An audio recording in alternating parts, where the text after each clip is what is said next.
If we're serious about building a stronger economy and making sure we succeed in the 21st century, then the single most important step we can take is to make sure that every young person gets the best education possible.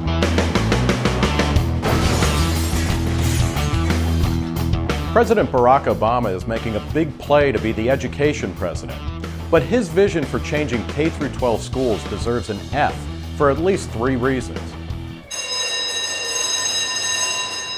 Obama might say that money alone won't fix what ails our schools, but his main fix is simply funneling more money into a broken system. Over the past 40 years, per-pupil spending in inflation-adjusted dollars has more than doubled, while results have stayed flat at best. Obama is following suit. He brags constantly about his Race to the Top initiative, which pushed states to compete for $4 billion in new funds. But he's already pushed over $80 billion in stimulus money to maintain the educational status quo. In fact, the vast majority of jobs the government takes credit for saving or creating were in education. It's not reform, it's inertia. Candidate Obama pledged to try any school reform that worked. Yet his very first education-related action as president was to help kill a wildly popular and successful school voucher program in D.C. The program let a few thousand low-income residents exercise the same choice Obama made in sending his daughters to an elite private school in D.C.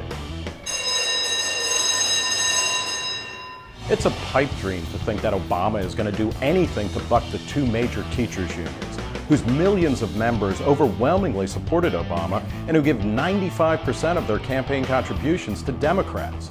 The largest teachers' union, the National Education Association, spends more on campaign contributions than ExxonMobil, Microsoft, Walmart, and the AFL-CIO combined, which might explain why the centerpiece of Obama's reform plan is to hire 10,000 new teachers, despite the fact that there are already more teachers per student than ever.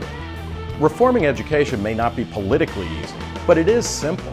Give parents and students more choices when it comes to selecting and exiting all sorts of schools. It works for restaurants, grocery stores, colleges. There's no reason to believe it wouldn't work wonders for K-12 education. And sadly, there's no reason to believe Obama will embrace that kind of change. For Reason TV, I'm Nick Gillespie.